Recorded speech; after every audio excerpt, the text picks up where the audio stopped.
Things are awesome with you. You are the topic of our conversation today because you just turned 50. Woo! Oh my gosh, I'm 50. I'm feeling 50 and fabulous.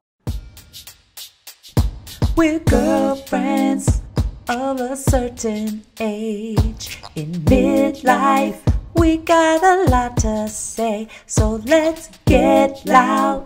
We won't fade away, 'cause we're girlfriends of a certain age. Hey, girlfriend. Welcome to Girlfriends of a Certain Age, a podcast for women in midlife. I'm your host, Jessica Neighbor. I'm a voice coach for public speakers and vocalists at Impact Vocal Coaching. And I'm your host, Flesche Hesch. I'm a business coach and work-life balance expert for moms. We are recovering good girls, and we are living well in midlife. Wait, Flesche, what is a recovering good girl? Well, Jessica, it's someone who used to care way too much about what everyone else thought about her. And now she does not give a bleep anymore. Love it. Each week we discuss a hot topic or hot flash, including culture, relationships, and life to help you live out loud. If you identify as a recovering good girl or as a girlfriend of any age and you want to join our conversations, join us at Instagram, YouTube, or girlfriendsofacertainage.com. Hey, girlfriend. Hey, girlfriend. How are you? I'm good. How are you living? I'm living pretty large right now. Things are good. Things are real good. Things are awesome with you. You are the topic of our conversation today because you just turned 50. Woo! Oh my gosh, I'm 50. I'm feeling 50 and fabulous. I remember Samantha from Sex and the City saying that I'm 50 fucking fabulous or something like that. And I just remember at the time I was like, oh, yeah, that sounds good. That feels good. That's a long way from me. That feels hella old, but good for her. And now I am that. And ooh, I'm settling right in. It's feeling great. I love it. We are going to dive into this topic about turning 50, how Flesche is feeling. I am on the cusp. My birthday is not long away either, but I'm turning 49. So I like to call it my warm-up year. So we're going to be, taking notes from you. And then for our girlfriends who've already, gone through turning 50, maybe even 60, what were you feeling like? So we're just going to unpack this kind of loaded year. Let's face it. I mean, were you feeling that leading up to it? The kind of multi layers of what it meant for you to turn 50? How are you anticipating it? Yeah, that's a really interesting question because I mostly felt the cultural anticipation of it. And I can't tell you how many people were whispering to me, I know you've got a big birthday coming up. And I was like, why are we whispering? I'm getting loud. I will not go quietly. No, y'all, I got a lot to say. And I'm just getting started, it turns out, as a recovering good girl, as a lady with a podcast. I have much to say, and I'm going to say it proudly and wave my freak flag. I'm 50. I'm feeling good about it. And I'm not whispering. I've got nothing to whisper about in my life. Oh, I love that. I am just seeing you with your freaky 50 flag and it's beautiful. I love it. Wave that flag. But yes, like the whispering, the taboo, the over the hill thing, that really lives large. It like looms large, especially in American culture, right? Like, 50 is so over the hill. I mean, how did the recovering good girl in you deal with that? What did you have to do for yourself when you kind of had those images or that messaging coming at you or the whispers? Right. So I had to lean in and I had to raise my voice, not loud, but like speaking very clearly and slowly. Mm-hmm. I feel great about turning 50. Thank you so much for celebrating it with me. So I had to push myself to very quickly correct the conversation and correct the person making the comment. And then, so a lot of that were men. A lot of the men were whispering that to me. And then the women in my life, I have a few women who they weren't quite whispering, but they were saying, well, I'm just 49 again, and saying it sort of in a low tone and flat. And, it sounded kind of like a hollow sound to it, and which broke my heart. And I said, well, when you are ready to join me in 50 and Fabulous, let's play, because I'm here. I want to do that with you. And then I've got friends who were like riding at the wave with me and saying, this is amazing because I feel more myself. I feel happy. I feel established. I'm meeting my goals, or I'm developing new goals.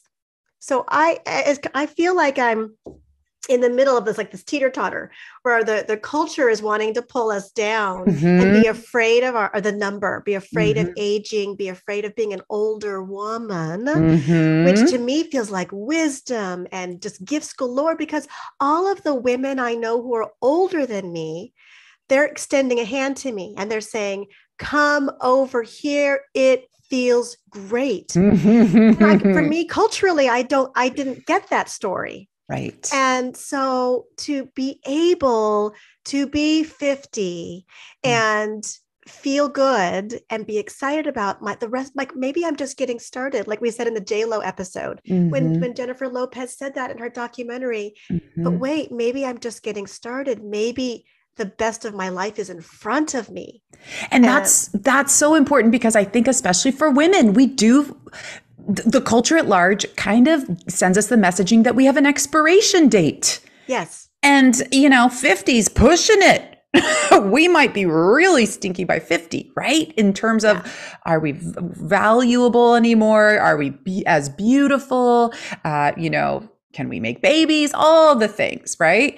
Yeah. And so there is that. The irony is that what we are, most of us women discovering at this age, is that we are really starting to come into our own. Because we're recovering good girls, we just don't give a shit anymore.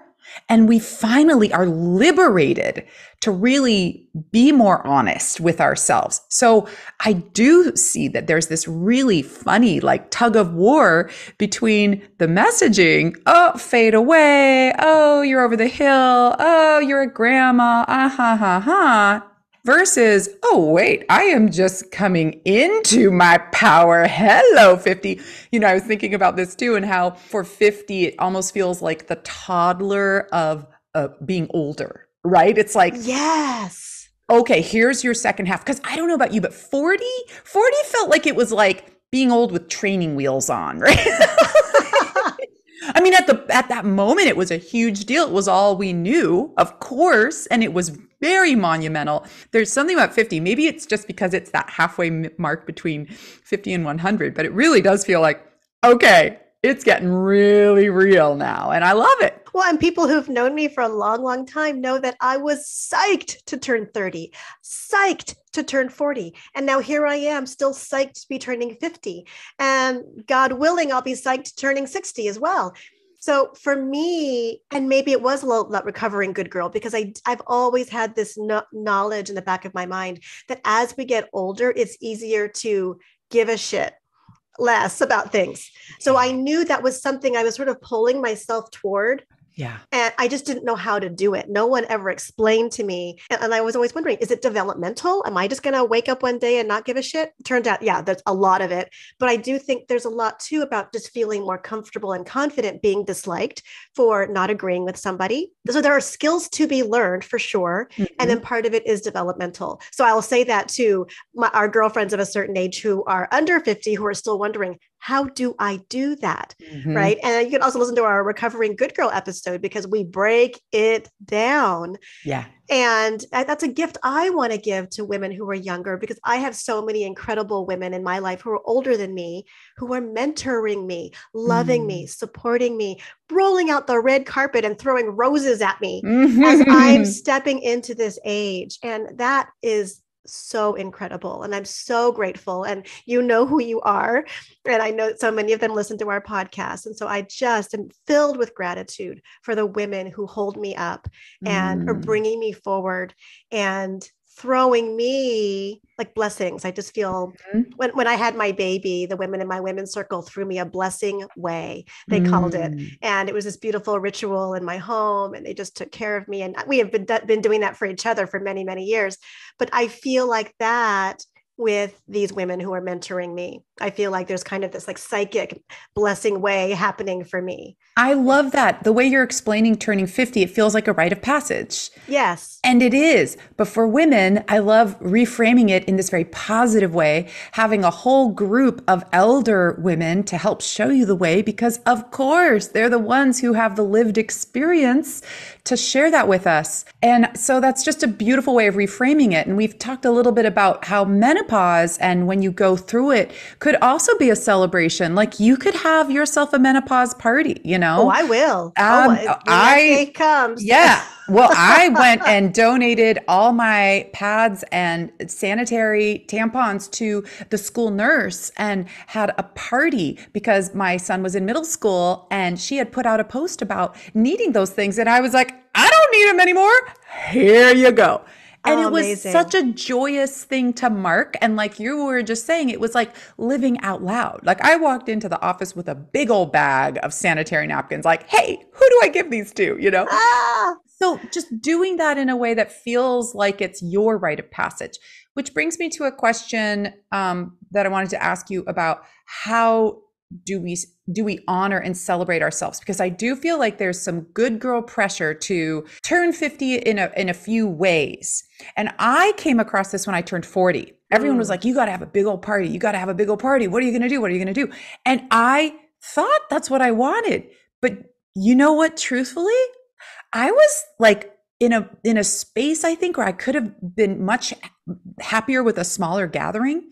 And we wound up having this huge, huge party, which was great. I love it. But I'm like, now that I'm a little older and wiser, I might do things a little different for this next decade. So that pressure that I think a lot of us hear at these milestone birthdays to have a party, to go big, how are you navigating that? And what are you calling in? Yeah, well, the first thing to say, and I just own this 100%, is that since I've been an adult, I pretty much celebrate my birthday all damn month. And so I've always done this. I've got a lunch tomorrow. I've got a lunch on Friday. I've got 3 things next week. I've got, my husband is throwing me a party. So I have all these things scattered throughout the month, massages and, all these things. I'm always doing that. For me, it's really a month of self-care and resetting. And of course, I honor it as my own personal new year. So I'm spending the month on intentions. I'm spending the month on really reviewing, where am I going? Are the right people on my bus right now? Am I, is my bus in good shape? Am I? And so there's a lot of quiet, there's a lot of contemplation baked into my birthday month. My birthday was just this past weekend. So I'm still kind of in that party mode because all my people are like, well, when can I party with you? Yeah. So there's that. The party that my husband is throwing me is smaller. Like he threw me a big old dance party when I turned 40. Oh yeah, I was there.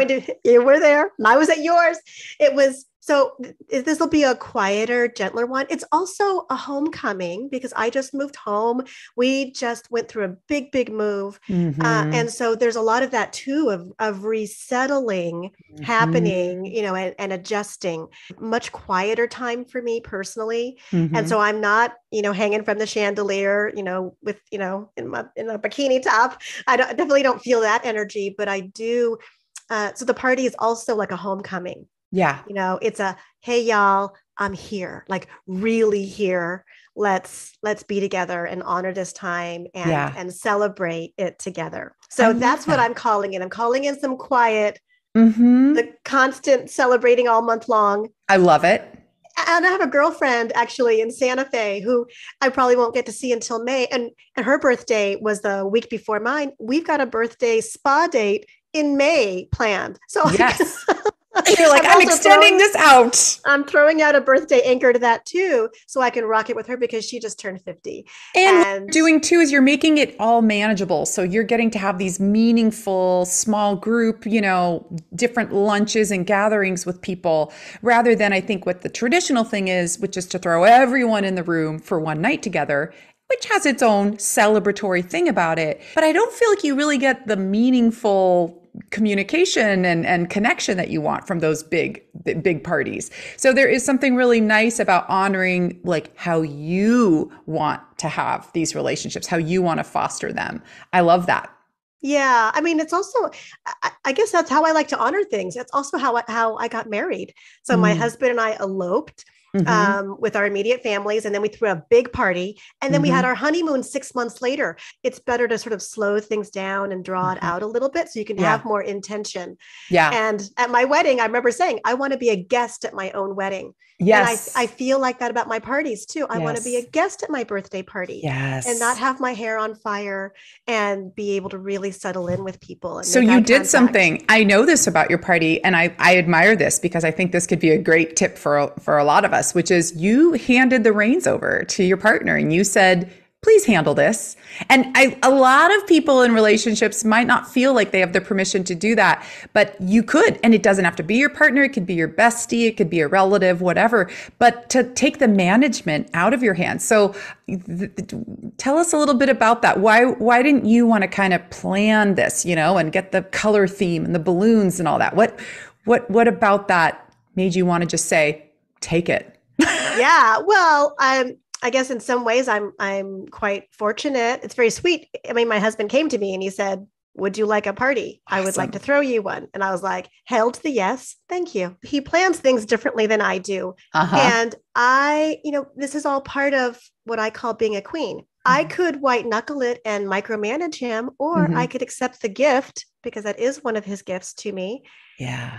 I can accept the gift of him throwing me a party in his way on his time frame. Mhm. And I'm not going to be concerned with the details of it. And I'm going to show up and be a guest at Be my a guest. party. And I'm going to receive what is there. And I know these are all of my people. I know this is going to be a banging party. I know it's going to be amazing. And I know that my husband has a lot of support in pulling this off and Mhm. making it happen and taking care of me. And so for me, it's another gift. And for me, it's a very feminine way of being with him, Yeah. of receiving that gift. And he knows I'm not going to be like, who's coming? Who said yes? Where's it going to be? What's the food? What's the music? What's the colors? I don't Yeah. have, the truth is, I don't have the energy right now. Like we Right. just moved. I'm now settling in. Mhm. I'm settling Mhm. in and I just had a big birthday and my business is growing and I Mhm. have a lot on my plate right now, all things Mhm. that juice me up and there's nothing else I want to be doing. But I don't have the energy. I wouldn't have even had the, in fact, there would be no party Yeah.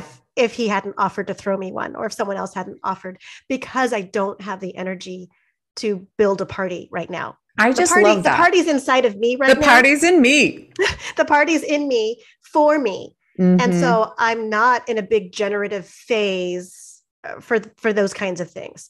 All that energy is going to my kids right now, my Yes. self-care and my business. Yeah. Well, it's interesting as I was thinking about, the big monumental birthdays and what 50 means to us. I remember at one point I had this really wonderful hairdresser and we would, chit chat as he was cutting my hair. He did the dry cut. So it was this whole like Mm. sculpturing artwork. If you have curly hair, you know what I'm talking about. Oh yes.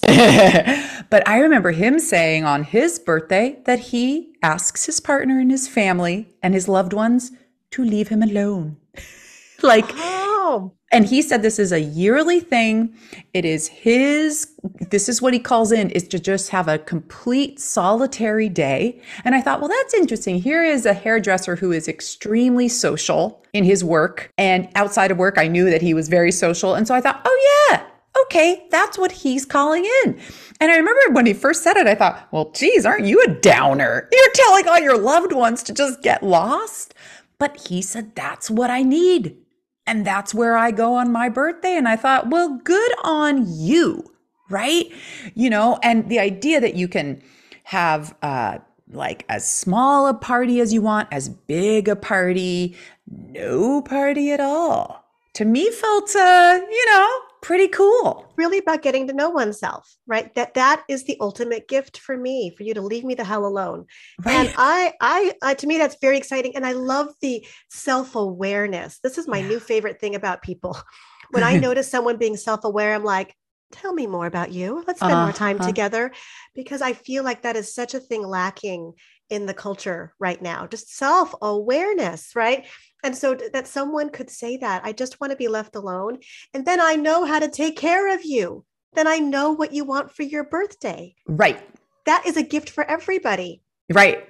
You're right. Because when people say, what are you doing for your birthday? What do you want for your birthday? What they're really saying is, how can I show up for you? And so I think the most honest thing we could say is, with love, oh yeah, I'm going to have this thing. I'd love you to come. Or, oh, I'm hanging out by myself this year. I love you, but I'm not needing anything. And that's honest, and that can be a gift. They're being real That with you. is a gift.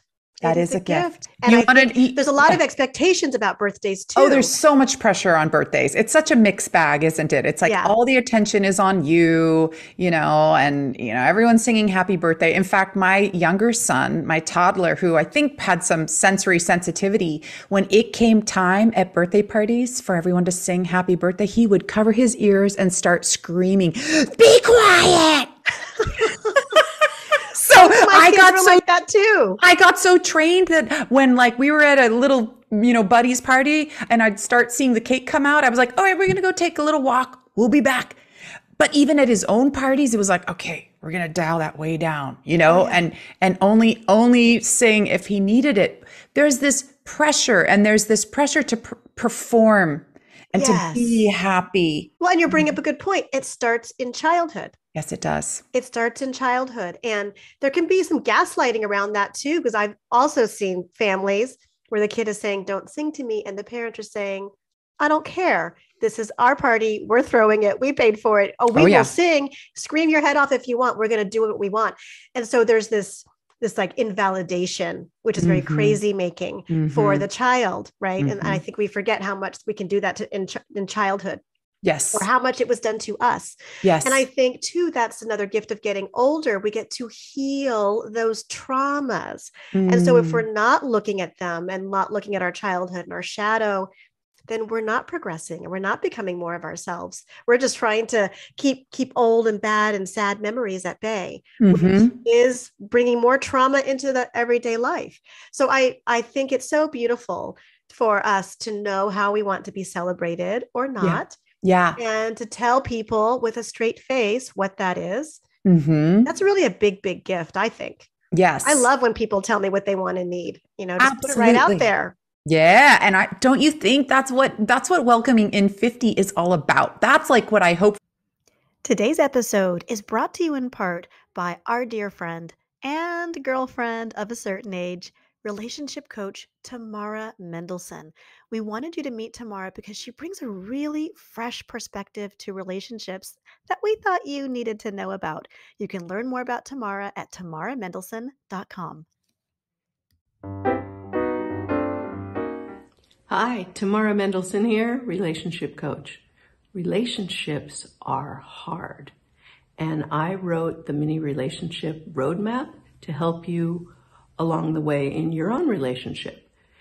Tips and tricks and some exercises to help figure out if your relationship is broken or if you're just angry. So sign up for our email down below and get on our mailing list, and I'll send you out this workbook right away. Talk soon.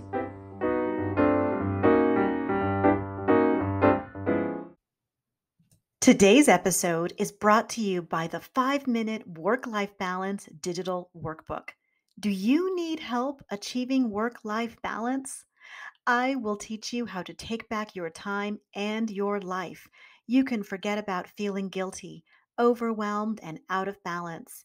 You will discover the 9 unexpected strategies to achieve work-life balance. My name is Flesche Hesch, trained as a marriage and family therapist turned business coach and a work-life balance expert for women of a certain age. I'm the mom of 2. I'm a CEO, published author, and a podcaster. So today you can get access to the digital workbook, my online course, and me, your coach, for $29. This is available for a limited time, and the link is below. for you, what I hope for myself, and what I hope for everyone listening right now is that we just welcome in what we need and want and keep checking in with ourselves, right? Like what our guest last week, Michelle Dwyer, the health coach, was saying, if I'm invited somewhere and I don't get a hell yes response in my bones, I can say no, right? So checking in, is this a yes? Is this a hell yes? Yeah. That's just a beautiful way to live. And I do agree with you. I feel like I am just getting started on that chapter and it already feels so good. I can't imagine what it's going to feel like as we just keep moving on this journey. Our elder ladies, our relatives and our friends, as they've been telling us, it just keeps getting better. And that you and I can attest to that. That's just amazing, and be able to say it out loud and have a platform to say it and to welcome other women into it, even if they've already turned 50 and didn't feel welcomed into it themselves. There's a healing in hearing about that process, right? And so that is one of the blessings that I want to bestow on the girlfriends who are listening, that we're all being welcomed. Yeah. And we are flipping the script and changing the conversation about what it is to become older women. Mm-hmm. And we're going to take the culture right along with us, even if that's kicking and screaming. And just to also point out that it is realness, right? We are getting older. And I think each year that we're getting older, what are we getting older towards? There is facing our mortality involved in each year. And I think that birthdays for me, honestly, can be very messy. They can bring up all kinds of different emotions. And I can feel good. I can feel a little sad. I can feel all the feels. So I think that's really important to say to ourselves, is that it's going to stir up a whole lot of everything. And so even though our friends and family might be going, it's your birthday, happy birthday. Don't feel like that little kid cornered, with their parents going, thanks. It's keeping it real. It's a little bit of everything for me. Well, I'm reminded, so you spent part of my birthday with me the other day, and it was so beautiful. You took me to lunch, and I remember sharing with you a traumatic story of a past birthday that I had. Mm. And as I was telling you the story, just kind of catching you up on a part of my life you had never heard before, I realized I'm healed. Mm. I can talk about this. I'm not sad. I'm not triggered. And it felt very empowering for me, this story that I hadn't told in some time. And it was really powerful to see that I had embraced that part of myself. I had forgiven myself for my part in it. I'd forgiven the other people who created this messy thing on my birthday. And that I could see that the healing work had been done. I mean, maybe there's more I'll unpack in the future about it, but in that moment, I could just tell it on my birthday and my heart rate didn't go up. My nervous system was calm. And so that was really interesting and really fun. And it was a fun thing to do with you, my girlfriend, and to be able to see that in real time. Yeah. I wonder if that sparks anything alive for any of the girlfriends who are listening. And if it does, leave us a comment.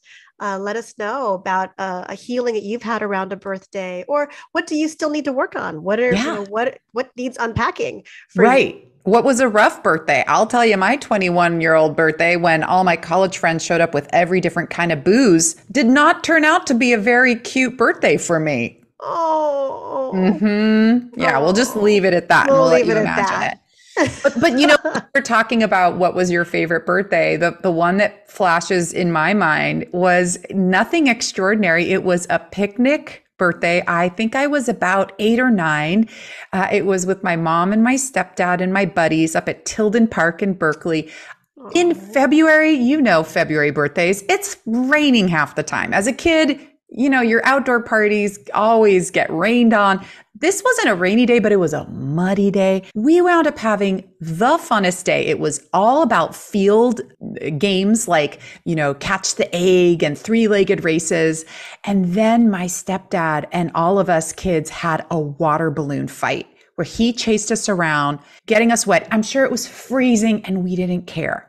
And it was like the thrill of that day, just the spontaneity, casual, picnic in the park birthday party that just grew into this like feeling that I can still feel in my bones to this day. Just this fun, this family and friend time.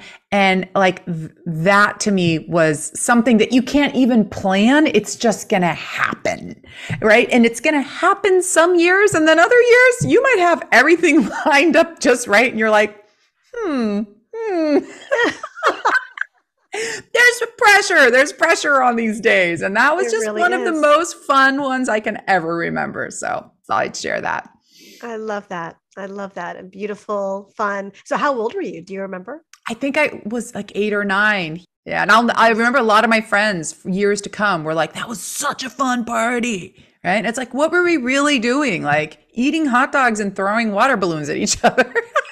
Well, and being yourselves. And I mean, the Tilden is such a beautiful part. Well, do we have any golden takeaways now that you are a noob 50-year-old?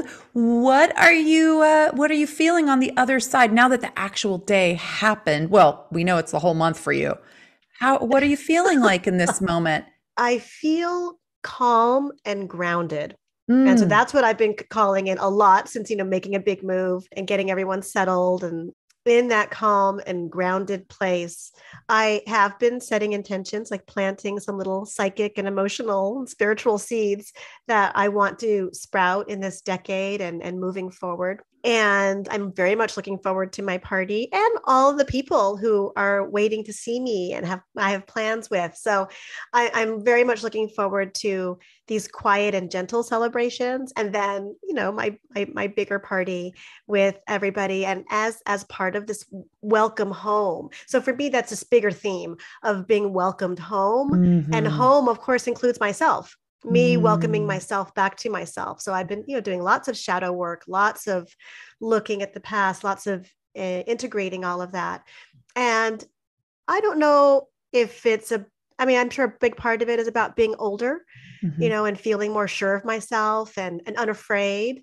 I'm old enough to know that those scary feelings or hard, intense emotions or traumas that I went through are not going to kill me if I bring them up and work through them. And so I'm not afraid to do that work. And of course, I have a lot of incredible support and friends and family and loved ones and professionals who can also help me in that journey too. So it's not like I'm not a lone wolf trying to figure all that out. I think that's where I'm at right now. So I'm still kind of leaning forward. There's a curiosity. What does the universe have in store for me now? Now that I've got my body physically in the right place, and I can feel the roots starting to threaten to sprout out the bottom of my feet. I love it. Yeah. I love that. It's like you're not afraid of getting older, which let's face it, we get that messaging a lot. It sounds like you're curious. I'm very curious about it. And that takes some bravery because we don't know what's going to happen, right? We don't know. And so rather than fearing it, being curious about it and welcoming it in, I think is going to serve you very well. From your dear girlfriend here with you right now, the happiest birthday to you. And from all of our girlfriends of a certain age, we're sending you our love. It's a big year. And thank you for just sharing your really awesome perspective. I hope this is sparking some cool ideas and giving everyone some permission to call in what it is you want and call in what it is you need on your special days. I love that. Thank you so much, Jessica, for being my girlfriend, for loving me, being such a dear, dear friend, and starting adventures with me. Being I feel like you've turned into my ride or die. We just all these adventures together. So it's really such a rich adventure to be on with you and to be witnessed by you and held by you, seen by you. So thank you for how you show up for me in my life and for all the girlfriends here. Love it. Big heart right back at you. Well, girlfriend, on this lovely note, happy birthday. Thank you. We'll see you next time. Bye, girlfriend. Bye. Thank you for tuning in today to Girlfriends of a Certain Age podcast. Do you have a girlfriend who needs to hear this message? Share this episode with her. She will love you forever. If you enjoyed today's episode, please subscribe, rate, and comment wherever you get your podcasts. Stay tuned for more episodes where we discuss more hot topics about girlfriends living their best lives. You can follow us on Instagram, YouTube, and girlfriendsofacertainage.com.